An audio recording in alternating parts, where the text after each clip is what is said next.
केरल के वायनाड में राहुल गांधी का कुछ ही देर में नामांकन होगा और राहुल वहां पहुंच चुके हैं। बड़ी जानकारी सामने आ रही है। राहुल गांधी ने साल 2019 में भी वायनाड से ही चुनाव जीता था। वायनाड सीट पर राहुल गांधी का मुकाबला सीपीआई की एनी राजा और बीजेपी के सुरेंद्रन से है। राहुल गांधी पर्चा भर रहे हैं। इस वक्त की बड़ी खबर, उनके साथ प्रियंका गांधी वाड्रा भी नजर आ रही हैं। राहुल गांधी जिन्होंने 2019 में पहली बार वायनाड से चुनाव लड़ा था और जीता था, उसके बाद उनकी संसद सदस्यता रद्द हुई थी। हालांकि फिर से बहाल कर दी गई थी संसद सदस्यता और एक बार फिर 2024 में राहुल गांधी वायनाड पहुंचे हैं। बिल्कुल, और सूत्रों के हवाले से लगातार ये जानकारी आ रही थी कि किस तरह से देखिए गांधी परिवार का कोई भी व्यक्ति रायबरेली या अमेठी सीट से चुनाव नहीं लड़ेगा। लेकिन इसी सब के बीच राहुल गांधी पिछले चुनावों में हमने देखा कि अमेठी और वायनाड दोनों ही जगह से चुनाव लड़ते नजर आए। हालांकि अमेठी में उन्हें जीत तो नहीं मिली, लेकिन वायनाड में उन्होंने जीत हासिल की और यही वजह है कि अब देखिए एक बार फिर से वायनाड को चुना गया है। कांग्रेस की एक सेफ सीट भी इसको माना जाता है और जब नामांकन के लिए राहुल गांधी यहां पहुंचे हैं तो उनकी बहन और कांग्रेस की वरिष्ठ नेता प्रियंका गांधी भी मौजूद हैं। तस्वीरें आपके सामने हैं और राहुल गांधी का ये नामांकन वायनाड से। इससे पहले राहुल गांधी ने रोड शो भी किया। रोड शो के दौरान बड़े पैमाने पर लोगों की भीड़ उमड़ी। केरल में हालांकि लड़ने को लेकर के लेफ्ट पार्टियों के साथ कहीं ना कहीं वाद विवाद चल रहा है। लेफ्ट पार्टियां जो कि वैसे तो इंडिया गठबंधन का हिस्सा है, लेकिन केरल में दोनों एक दूसरे के आमने सामने हैं। लेफ्ट पार्टियों और कांग्रेस के बीच घमासान है और यहां राहुल गांधी नामांकन करते हुए नजर आ रहे हैं। वायनाड में राहुल गांधी का नामांकन। अब देखना यह होगा कि क्या राहुल गांधी अमेठी सीट से भी चुनाव लड़ते हैं या नहीं, क्योंकि ऐसी खबरें आई कि राहुल गांधी सिर्फ वायनाड से ही चुनाव लड़ेंगे। अमेठी और रायबरेली से गांधी परिवार का कोई सदस्य चुनाव नहीं लड़ने जा रहा है। बिल्कुल, और इस बड़ी खबर पर हमारे साथ हमारे सहयोगी रवि त्रिपाठी भी जुड़ गए। रवि, लगातार हमने देखा कि अमेठी रायबरेली में क्या होगा इसको लेकर सवाल खड़े हो ही रहे थे, लेकिन अब वायनाड की सीट है। राहुल गांधी अपना नामांकन भर चुके हैं और यहां पर मुकाबला सीपीआई और बीजेपी से है। बिल्कुल, आपने सही कहा, लेकिन देखिए राहुल गांधी की जीत लगभग तय है। हो सकता है कि मार्जिन थोड़ा कम हो जाए। पिछले बार 4-4.25 लाख का मार्जिन था, हो सकता है इस बार 3 लाख का मार्जिन हो जाए, 2 लाख का मार्जिन हो, लेकिन जीत लगभग तय है। क्योंकि केरल का सेंटीमेंट जो हमें पता चल रहा है, जो लोगों से बातचीत हो रही है, उसमें ये मान के चलते हैं कि पिछली बार तो लोग केरल में राहुल गांधी को प्रधानमंत्री बनाने के लिए वोट किए थे और पूरी पार्टी को एक तरह से इस तरह से वोट मिला था कि यूडीएफ को 20 में से 19 सीटें मिली थी। पूरे देश भर से भले कांग्रेस खाली हुई, उत्तर प्रदेश से खाली हो गई, लेकिन अगर केरल की बात करें तो राहुल गांधी की वजह से इस तरह से वोट मिला था। तो राहुल गांधी का सीट टफ नहीं है, जीतेंगे, कम मार्जिन हो सकता है, ये माना जा सकता है, क्योंकि सीपीआई टक्कर दे रही है। पिछली बार सीपीआई का कैंडिडेट भी उतना मजबूत नहीं था, बीजेपी ने भी मजबूत कैंडिडेट नहीं दिया था। इस बार सबने मजबूत कैंडिडेट दिया और पिछले बार राहुल गांधी प्रधानमंत्री के एस्पिरेंट दिख रहे थे, इस बार राहुल गांधी प्रधानमंत्री के उम्मीदवार दिख नहीं रहे। उस लिहाज से अगर देखा जाए तो हो सकता है कि उनका मार्जिन कम हो जाए, लेकिन जो सीट चुनी गई है कांग्रेस की तरफ से सेफ सीट चुनी गई है। लेकिन सेफ सीट इसलिए है कि माइनॉरिटी सबसे ज्यादा वहां है, माइनॉरिटी की आबादी लगभग 50% के आसपास है, इस वजह से माना जा रहा है। ठीक है रवि, निश्चित तौर पर वायनाड को सेफ सीट माना जाता है। कांग्रेस ही अब तक वहां से जीतती रही है, तो ऐसे में सवाल यह भी उठ रहा है कि क्या अमेठी से भी लड़ेंगे या अब दक्षिण की राजनीति पर ही ज्यादा फोकस करेगी कांग्रेस? देखिए, अगर इस बार कांग्रेस की स्ट्रेटजी की बात करें तो ऐसा लग रहा है कि कांग्रेस ने साउथ ओरिएंटेड पॉलिटिक्स को ज़्यादा महत्व दिया है। नॉर्थ में कांग्रेस को बहुत वजूद लग नहीं रहा, उसको मौका भी नहीं दिख रहा है और नहीं दिखने की वजह से ये लग रहा है कि अमेठी और रायबरेली से राहुल गांधी और प्रियंका गांधी चुनाव लड़ते हुए नहीं दिख रहे हैं अभी तक के माहौल में। आज तक की स्थिति में जो खबर हमारे पास है कि अमेठी और रायबरेली से राहुल गांधी और प्रियंका गांधी चुनाव लड़ने नहीं जा रहे हैं, कोई और लड़ेगा। इस वजह से देरी भी की जा रही है, किसका नाम अनाउंस किया जाए, कब किया जाए, इसका फैसला नहीं हो पा रहा है। और ये भी तय है कि ये फैसला 10 जनपद को करना है। जहाँ मैं खड़ा हूँ इसके पीछे ये 10 जनपद है, यहीं राहुल गांधी, सोनिया गांधी रहते हैं और प्रियंका गांधी यहीं आके बैठते हैं और उन्हीं तीनों फैसला लेना है कि वहां से चुनाव लड़ना है या नहीं लड़ना है। चूंकि प्रियंका गांधी को ऐसा लगता है कि पहला चुनाव लड़ा जाए और पहला चुनाव हार जाया जाए, ऐसा नहीं होना चाहिए, ये डर उनको लग रहा है, इस वजह से वो रायबरेली नहीं जाना चाहती हैं। और अमेठी में राहुल गांधी चूंकि पिछली बार हार गए हैं और एक जगह से सांसद है तो दूसरी जगह से क्यों लड़े, ये लॉजिक दिया जा रहा है। लेकिन कुल मिला जुला के मान चलिए कि साउथ में कांग्रेस का परफॉर्मेंस फिर से ठीक रहने वाला है, ये कांग्रेस के लोगों को लगता है, क्योंकि तेलंगाना में सरकार है, कर्नाटका में सरकार है, 3 जगह में से 2 जगह सरकार आपकी है। बिल्कुल रवि, और देखिए इन सबके बीच एक बड़ा सवाल ये भी उठता है कि जनता के बीच आखिर क्या मैसेजिंग जाएगी, क्योंकि समर्थक, कार्यकर्ता, खासकर हम बात करें अमेठी और रायबरेली की, वो तो इंतजार कर रहे थे। जनता साफ तौर पर, समर्थक साफ तौर पर ये कहते नजर आ रहे हैं कि हार तो दूर की बात है, कम से कम चुनावी मैदान में चुनाव तो लड़िए।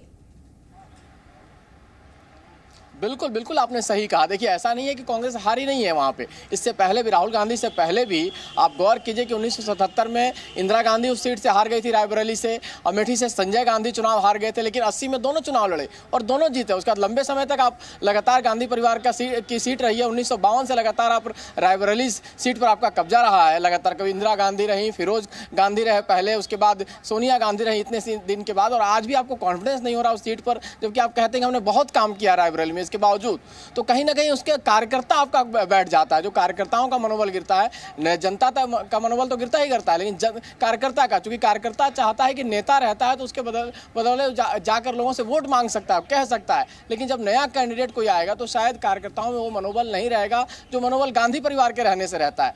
तो गांधी परिवार को वहां हारना, जितना लोग कह रहे हैं कि हारे चाहे जीते, उनको लड़ना चाहिए था। इससे पूरे नॉर्थ इंडिया में एक माहौल जाएगा, क्योंकि खाली यूपी नहीं, बिहार हो, बंगाल हो, मध्य प्रदेश हो, छत्तीसगढ़ हो, जो आसपास के एडजॉइनिंग स्टेट्स हैं, उसमें एक मैसेज जाएगा कि नॉर्थ यहाँ से लड़ तो रहा है गांधी परिवार, और नहीं लड़ेंगे तो यही मैसेज आएगा कि आपने पूरे नॉर्थ इंडिया को छोड़कर सिर्फ साउथ इंडिया पे फोकस किया है। चाहे केरल हो, चाहे तमिलनाडु हो, चाहे तेलंगाना हो, चाहे कर्नाटक हो। तो एक मैसेजिंग की बात है, और मैसेजिंग में कहीं ना कहीं गांधी परिवार पीछे रह जाता है। आज की बात कर लीजिए तो मैं अभी चर्चा हम लोग कर रहे थे कि क्या कम्युनिकेशन का प्लान है कांग्रेस पार्टी का। एक ही समय में मल्लिकार्जुन खड़गे डोर टू डोर कैंपेन कर रहे हैं और एक ही समय में राहुल गांधी की वहाँ नॉमिनेशन हो रहा है। तो कांग्रेस पार्टी में कितना कंफ्यूजन है, इस बात से अंदाजा आप लगा सकते हैं कि ना अध्यक्ष और राहुल गांधी के बीच में ट्यूनिंग नहीं है, चाहे उनकी कम्युनिकेशन टीम के बीच में ट्यूनिंग नहीं है। तो जब इतना छोटा ट्यूनिंग आप नहीं बैठा पा रहे हैं तो इतना बड़ा ट्यूनिंग कैसे बैठाएंगे आप देश भर में। जी रवि, आपने जैसा कि बताया कि राहुल गांधी पिछली बार 2019 में जब वहां से चुनाव लड़े थे तो प्रदेश में यूडीएफ को 19 सीटें हासिल हो गई थी। क्या वैसा ही प्रदर्शन इस बार भी रह सकता है? क्योंकि कांग्रेस की अगर बात की जाए तो सीटों की उम्मीदें दक्षिण भारत से ही ज्यादा हैं, क्योंकि उत्तर भारत में कहीं बहुत ज्यादा मुकाबले में नजर नहीं आ रही है। तो ऐसे में केरल का प्रदर्शन काफी मायने रखेगा। बिल्कुल सही कहा आपने। देखिए केरल से अभी भी ये माना जा रहा है कि केरल से ही कांग्रेस पार्टी नंबर 1 रहने वाली है। आज की डेट में भी कांग्रेस पार्टी को भी उम्मीद है और बाकी लोग भी ये मान के चल रहे हैं, क्योंकि हो सकता है कि इस बार 19 नहीं आए, 16 आ जाए गठबंधन को। हो सकता है कांग्रेस को पिछली बार 15 सीटें थी, इस बार 12 हो जाए, 13 हो जाए। हालांकि कांग्रेस ने उसके बावजूद एक दाव चला है। देखिए उनके जो संगठन महासचिव हैं केसी वेणुगोपाल, पिछली बार चुनाव नहीं लड़े थे और उसी सीट को हार गए थे। एक सीट कांग्रेस हारी थी, 16 सीट लड़ी थी कांग्रेस, 15 सीट जीती थी। तो एक सीट जिस सीट से कांग्रेस हारी थी उस सीट से केसी वेणुगोपाल चुनाव लड़ रहे हैं कि इस कोशिश किया जाए कि हम 16 से 16 जीते। लेकिन जो मैसेज आ रहा है, जो जानकारी मिल रही है, हो सकता है कि कांग्रेस पार्टी को वहां 12, 13, 14 कुछ भी सीटें मिल सकती है। 2-4 सीट का नुकसान हो सकता है केरल में। बावजूद इसके केरल नंबर 1 रहने वाला है। देखिए 10 से ज्यादा सीट किसी स्टेट में अगर कांग्रेस पार्टी को मिल रहा है तो एकमात्र केरल है। उसके बाद तेलंगाना की बारी आती है। तेलंगाना में लग रहा है कि कांग्रेस पार्टी की सरकार नई बनी है, कई उम्मीदों पर कांग्रेस पार्टी खरी उतरी है, बीआरएस कमजोर हो गई है, तो कहीं ना कहीं आमने सामने की लड़ाई है। तो 17 सीटें तेलंगाना में है। तो ये मान के चला जा रहा है कि कांग्रेस पार्टी 8, 9, 10 मतलब हो सकता है डबल डिजिट में कांग्रेस पार्टी तेलंगाना में आ जाए। और जहां तक तमिलनाडु की बात की तो अलायंस में सीटें ही कुल 10 मिली है, तो 8 से 9 सीटें कांग्रेस को तमिलनाडु में मिलेगी। और कर्नाटक में चूंकि पिछली बार 1 थे और वहां अपनी सरकार है, तो इस वजह से माना जा रहा है कि हो सकता है कि वहां 4, 5, 6 सीटें कांग्रेस पार्टी को मिल सकती है। लेकिन दहाई का आंकड़ा पार करने वाला स्टेट अभी भी एकमात्र कांग्रेस पार्टी के पास है, वो केरल है। जी बिल्कुल। और इन सब के बीच लेफ्ट पार्टियां जो हैं वो फाउल प्ले का आरोप लगा रही हैं, बार बार ये कह रही हैं कि भाई लड़ना है तो बीजेपी से लड़िए, उत्तर भारत में जाकर के सीधे हेड ऑन मुकाबला कीजिए। आप केरल में आकर के लेफ्ट पार्टियों से लड़के क्या संदेश देना चाहते हैं? और जाहिर सी बात है, देखिए आपने इतना बड़ा अलायंस बनाया, इंडिया गठबंधन बनाया, उस गठबंधन में लेफ्ट पार्टीज आपके साथ है, लेकिन ये मजबूरी है क्योंकि यूडीएफ और एलडीएफ सामने है वहाँ पे। तो आप वहाँ पे आपको चुनाव लड़ना है और एक दूसरे के खिलाफ आरोप भी लगाना है। जैसे दिल्ली में आम आदमी पार्टी और कांग्रेस पार्टी एक दूसरे के खिलाफ भले नहीं बोलेंगे, लेकिन पंजाब में आपको बोलना पड़ेगा, क्योंकि पंजाब में आप आमने सामने चुनाव लड़ रहे हैं। तो कमाल का चुनाव और कमाल की राजनीति ऐसी है कि यहाँ पे दिल्ली में आपने अलायंस कर लिया है, पंजाब में चूंकि आमने सामने की पार्टी है, चाहे तो इधर जीते चाहे उधर जीते, इस वजह से आप एक दूसरे को गाली भी देंगे, उसके खिलाफ शिकायत भी करेंगे। तो वही हाल आपको केरल में है। तो केरल में आपको लेफ्ट पार्टीज के साथ समझौता भी है और लड़ाई भी है। पूरे देश में आपने समझौता रखा। हो सकता है कि एक अहम सवाल ये उठता है कि देखिए किस तरह से कांग्रेस और तमाम जो इंडिया गठबंधन के नेता हैं वो कोशिश कर रहे हैं दक्षिण को साधने को, लेकिन उन्हें ये नहीं भूलना चाहिए कि इस बार एनडीए का, खासकर बीजेपी का मिशन भी तो दक्षिण ही है। प्रधानमंत्री ने खुद इसकी शुरुआत कर दी है, कैसे संभालेंगे? बिल्कुल सही कह रहे हैं। बीजेपी अपना स्पेस ढूंढ रही है। देखिए, बीजेपी को जो स्पेस ढूंढना है, जिसमें केरल में कोशिश कर रही है बीजेपी कि 1 से 2 सीटें हम ले आए, कैंडिडेट भी उस हिसाब से दिया गया है, कैंपेन भी प्रधानमंत्री उस हिसाब से कर रहे हैं। तमिलनाडु में प्रदेश अध्यक्ष इतना आपने जोरदार अध्यक्ष दिया है और लगातार कैंपेन तमिलनाडु में प्रधानमंत्री कर रहे हैं। एक बार बीजेपी को 3 और 4 सीट, 98 में 3 सीटें आई थी, 99 में 4 सीटें आई थी। तो बीजेपी का फोकस है कि तमिलनाडु में आप 3 से 4 सीटें, कम से कम 2 से 8 तक का टारगेट है कि इस बार जो माहौल है उसमें आप 8 सीट तक जा सकते हैं, लेकिन कम से कम 2 सीट तो जीतना ही है।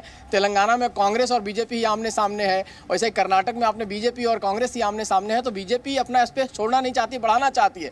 अब बीजेपी को लग रहा है कि कर्नाटक में जो उसको नुकसान होने वाला है उसकी भरपाई हम तेलंगाना और तमिलनाडु से ही कर लें।